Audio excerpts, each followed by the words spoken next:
Hey guys, welcome back to another video with me, Lau. Today we have an interesting video. I'm really hoping. It's about, what is it about? Drum roll please. You already know because you already saw the title. Well, that's why you clicked on it. So you already know. Culture shocks in my 7 years in Hispanic America. They're kind of culture shocks. Some things are just interesting, random things that I felt like talking about and I want to talk about. So let me talk about them. They're just things that I think are funny or just personal experiences that I had that I just feel like talking about. I've been holding it in and I need to let it all out because I think it's fun and funny and interesting. And I just want to share it with you guys, because a lot of my audience are from Hispanic America. And if you're not, you might still enjoy this. So just to summarize, I spent 5.5 years living in Ecuador, basically always in small towns, mostly in the Amazon, but I also spent time outside of the Amazon as well. I was in the Amazon for 4 years and I basically traveled all around Ecuador. Like I know Ecuador like the back of my hand. I know Ecuador very well. That's the only time we say like I know a place in English is when we know it very well. Okay. If you've just been there, you wouldn't say that you know it. Like for example, I've been to Argentina. I can't say that I know Argentina, but I've been there. But I don't know it. But I know Ecuador. So that's the difference. So I went to Argentina for 2 months. I went to Buenos Aires. I went to small towns in Cordoba. I went to Medellin, Colombia for 3 months. And then I went to Guatemala for 3 weeks. 2 weeks? Yeah, not much time. Then I went to Mexico. I've been to Mexico several times, but let's just say in total, like approximately 7 months I probably spent in Mexico. One time was in Oaxaca City and then also in a small town outside of Oaxaca City.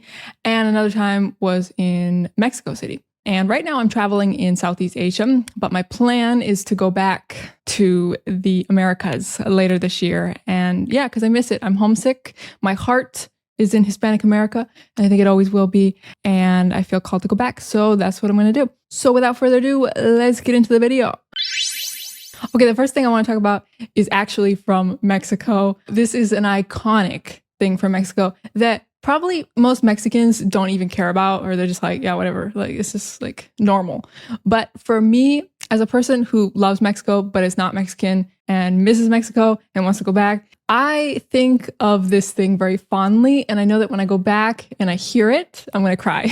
So let's see if I can do it. Se compran colchones, tambores, refrigeradores, estufas, lavadoras, microondas o algo de fierro viejo que vendan. If you don't know, that's like a classic recording that I looked it up. Apparently it's been happening since like the late 90s or early 2000s. We don't know exactly, but it's a recording that they play. They go around the neighborhood and they play that some truck or car. I've never actually seen it. I just hear it. You just hear it everywhere all the time. I feel like they're just circling the block all day long. Like they don't leave. I'm like, sometimes I'm trying to film a video when I'm in Mexico and I'm like, will you just go to the next neighborhood? I think it's a great song. I think it's extremely catchy. I love how all the words rhyme. It reminds me of how amazing Spanish is. Everything rhymes. Everything sounds like a song. Spanish is so lyrical. I think it's beautiful. I think it's fantastic that you're literally just saying, we buy washing machines and refrigerators, but everything rhymes. It's iconic. It literally is iconic. It is an icon of Mexico. And I think we don't talk about it enough. And how convenient, like that one day that I am going to have an old mattress that I need somebody to take off my hands, and I want to make a buck or a peso, I'm going to make it and I'm going to get it and they're going to take it off my hands and I don't have to deal with it. That's so nice. Has anybody actually ever used that service? Because sometimes I think about like how much are they driving around and they don't get anything. I would be annoyed if I had to drive one of those trucks. I mean, I couldn't listen to that right in my eardrum all day, every day. I'd go crazy. I don't know how they do that. Okay, number 2.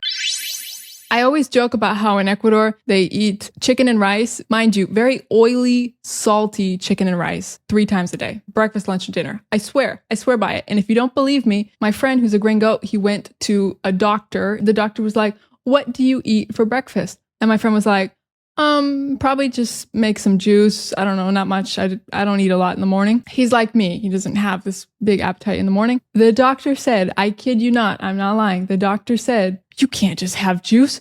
You need to eat chicken and rice. You need chicken and rice for breakfast. not to like explain the joke, but it's just so funny because I don't think anybody in the United States eats chicken and rice for breakfast. Like that's such an Ecuadorian thing to say. Maybe not just Ecuador. Maybe there's other countries in Hispanic America that would say the same thing. But to me, that's just a perfect example of Ecuador. It's like, yeah, they really do. They really do eat chicken and rice 3 times a day. Sometimes it's fish and rice. Sometimes it's like a whole fried fish and rice. They eat a lot of soup. They have a lot of soup and the rice. Everything has rice, soup, and like some animal, you know. But a lot of times it's chicken because chicken is like probably the cheapest one or whatever. A lot of yuca if you're like especially if you're like native in the Amazon. A lot of yuca and fish. In the Andes, they eat more, I think, like potatoes and corn. And one of the things I love about Ecuador, in Spanish in general, there's a lot of words with the ch sound, right? You know, in Mexico too, like a lot of words with the ch, with the ch. In Ecuador as well. My favorite word in Ecuador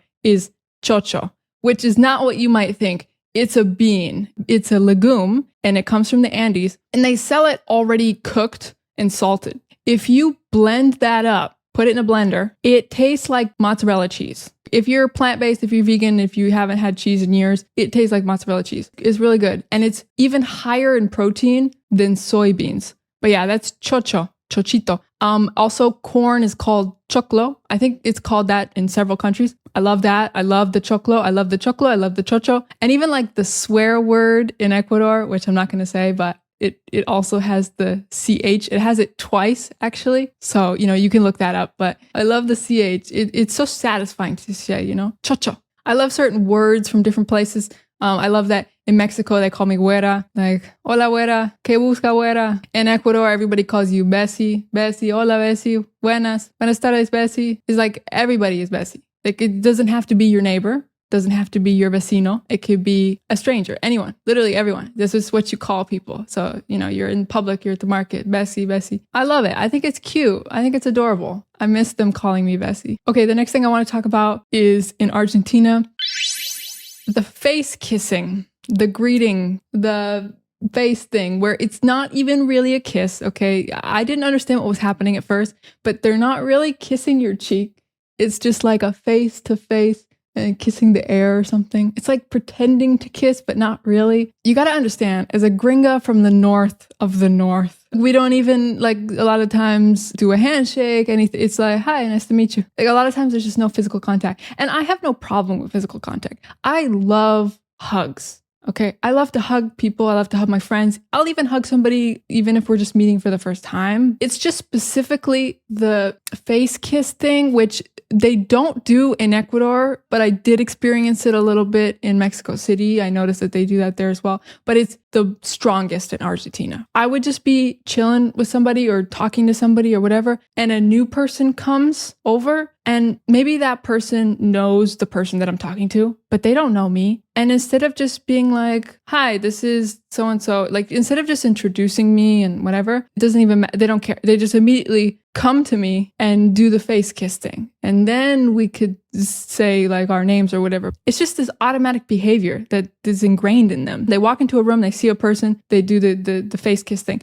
It's so far from my culture. It was weird for me. It's still a little weird for me. I feel awkward because I don't know what to do, because I feel weird kissing the air. So a lot of times I would just put my face next to theirs and that's it, and just like pretend, but I don't know what to do. I still feel awkward about it. I feel weird. Most of my life I never experienced that. And then I go to Argentina and it's just like I have to do it a lot, and I just feel awkward. So yeah, I just wanted to expose myself for feeling awkward. Another culture shock is when I would take taxis in Ecuador. You know, I get in the taxi and they're like, where are you from? Tell me specifically, which town are you from in the United States? What town? What city? How old are you? Are you married? Do you have kids? Are you going to get married here? Are you going to live here? What do you do for work? How much money do you make? What do you think about Ecuador? Do you like it? Do you like the people? Do you like the food? What about your family? What about your parents? But now that I'm in Asia and I can't really communicate very well with the local people, I really miss this. And I think now when I go back, I'm going to really appreciate talking to people, even if it's just about the same stuff all the time. I think I'll just really like being able to have conversations with local people. That's really one of the big things that I miss about, you know, not being in Hispanic America. So it feels good. Like that's what we're supposed to be doing as humans, you know. I need that. I need that socialization.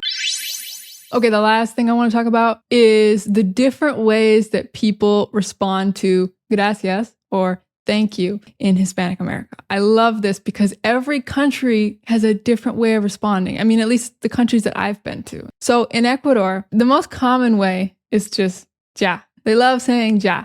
Everything ya, ya. It just means like okay. Even though in English, when somebody says thank you, we don't say okay. Like that's a little weird, but they do. So they just say like ya, like gracias, ya.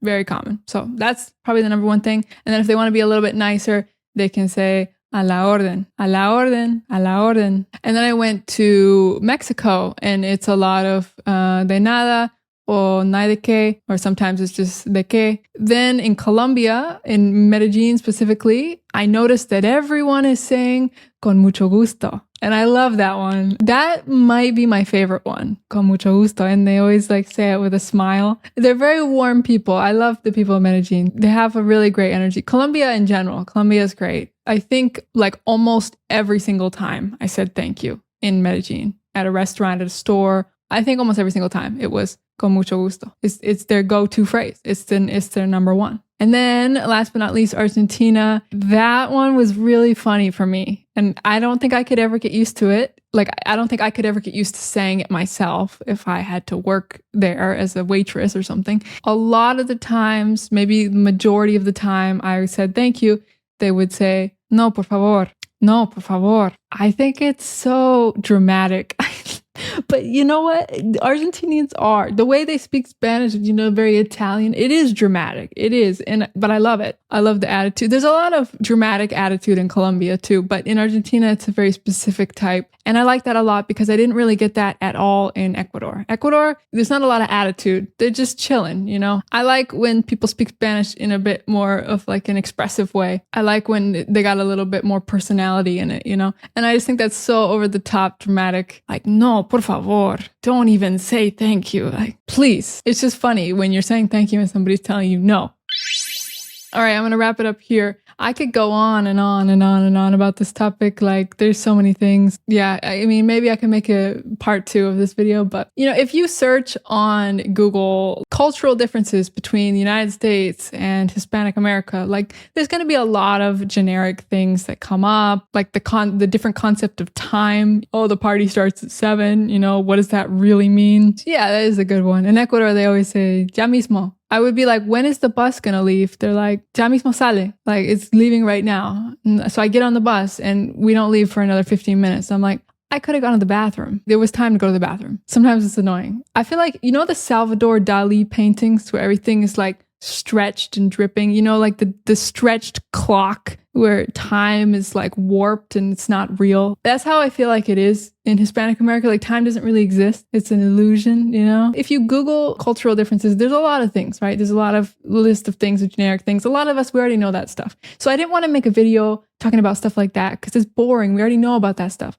I wanted to talk about like very specific things from my experiences, things that I've noticed that I've thought about that maybe you guys haven't, or you've never heard anybody talk about this, or you never heard a gringo talk about this. So that is all, my friends. I hope that it helped you with your English. As always, my videos like this in English. I am feeling inspired to make different kinds of videos, not just English teaching videos, but like stories from my life or different things about me or my experiences, or like my last video I made where I talked about immigration. Like, I basically gave like a history lesson. I feel like there's a lot of topics that interest me and inspire me. And there's a lot of things I'm passionate about. Yeah, I just feel like I would like to make videos about, different topics, not just like a English class. I think a lot of you are at a level with your English where you really just need to consume content in English. You just need to listen to native speakers talking about different topics. So yeah, you can expect more videos from me about different random topics. If you're not interested in videos where I talk about myself or my life or my experiences or whatever, then don't watch it. Okay? It's only for people who are interested. All right. Enough talking. Let's end the video. Thank you for your time. I appreciate you. And I'll see you in the next video. Bye-bye. Oh, that bye-bye that I do, that's like me trying to imitate a Southern accent. So instead of saying bye-bye, they would say Bye-bye. Very Southern. This is my impression of a Southern accent. And I like to talk like this sometimes because I think it's fun. It's fun for me. And I think it's pretty easy to understand, especially because it's a little slow. You know, I'm speaking with a little bit of a Southern drawl. So it's a little slow. So I think y'all could understand me if I talk like this. But I'm not going to talk like this because I don't really talk like this. But if you want me to make a whole video talking like this, I can and I will. But that's not how I talk. So, okay, bye.